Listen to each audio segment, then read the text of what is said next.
તો hello guys, તો finally સવારમાં હાથમાં તો દાંતડું પકડી જ લીધું. તો ખેતરમાં આવી ગયો છું. હવે બાજરું તો વાળવાનું સ્ટાર્ટ પણ કરી દીધું છે. તમે જોઈ રહ્યા છો આટલું બધું બાજરું વાળ્યું. અમે હજુ અડધું બાકી છે બાજરું. તો ખેતરમાં આવ્યા છે તો બાજરું તો વાળવું જ પડશે ને મારા ભાઈ. તો અડધું બાજરું વાળ્યું છે, હજી થોડુંક બાજરું બાકી છે. તો ફટાફટ બાજરું વાળી નાખીએ. પછી લગભગ સવારના અમે 8 વાગે 8:30ના આવેલા ખેતરમાં. તો ત્યાંથી માંડીને અહીંયા સુધી બાજરું વાળ્યું. હવે થોડીક વાર હજુ વાળીએ. હમણાં 10 વાગ્યા છે, 10:30. તો 12:30 સુધી ના 1 વાગ્યા સુધી બાજરું વાળીએ. પછી પાછા જમવા માટે ઘરે જશું. અને તો 1 વાગી ગયો છે. હવે ઘરે જઈએ જમવા માટે, કારણ કે ભૂખ પણ ઘણી લાગી છે. અને 1 વાગ્યો એટલે બહુ તડકો પણ લાગે છે. તો મારા મમ્મી તમે જોઈ રહ્યા છો. તો ઘરે જઈને પાછું જમવાનું બનાવવું પડશે અને પછી જમીએ. તો ફરી પાછા આવશું ખેતરમાં. કેટલા વાગે? લગભગ 2:30 વાગે આવીશું પાછા ખેતરમાં.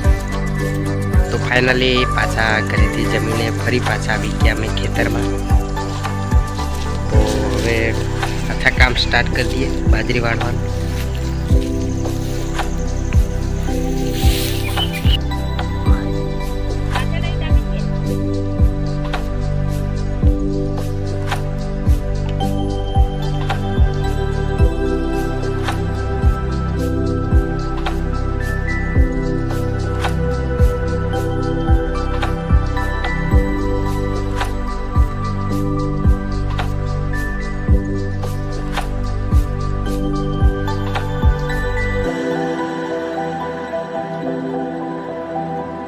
ફાઇનલી માને કે મારા ખેતરમાં બાજરી વઢાઈ ગઈ છે. અને હવે પૂળા બાંધવાનું ચાલુ થઈ ગયું છે. તમે જોઈ રહ્યા છો મમ્મી પૂળા બાંધે છે.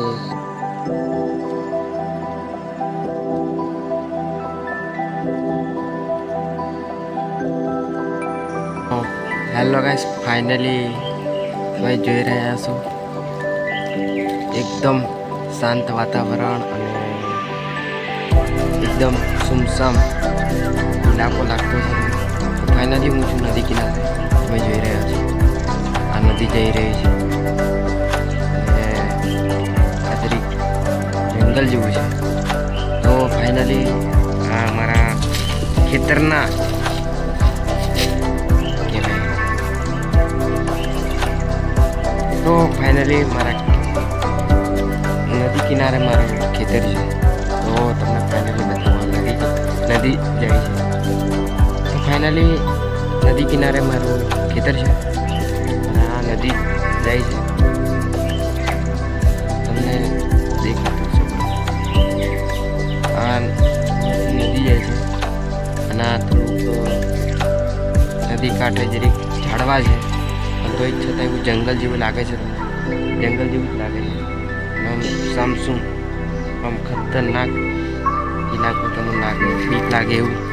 તો ફાઇનલી મારા ખેતરમાં બાજરી વઢાઈ ગઈ છે. હવે પૂળા બાંધે છે. પૂળા એકચ્યુઅલી બાંધે છે. પછી ટ્રેક્ટર આવશે એટલે પછી આપણે તમે જ બતાવું. પૂળા બાંધવાનું સ્ટાર્ટ થઈ ગયું છે. બસ મમ્મી પૂળા બાંધે છે. પૂળા બંધાશે એટલે પછી ટ્રેક્ટરવાળાને ફોન કરશું એટલે પછી ટ્રેક્ટરવાળો આવશે. પછી ઘરે લઈ જશું. ખાસ ત્યાં સુધી લાઈક કરો, સબસ્ક્રાઈબ કરો ચેનલને.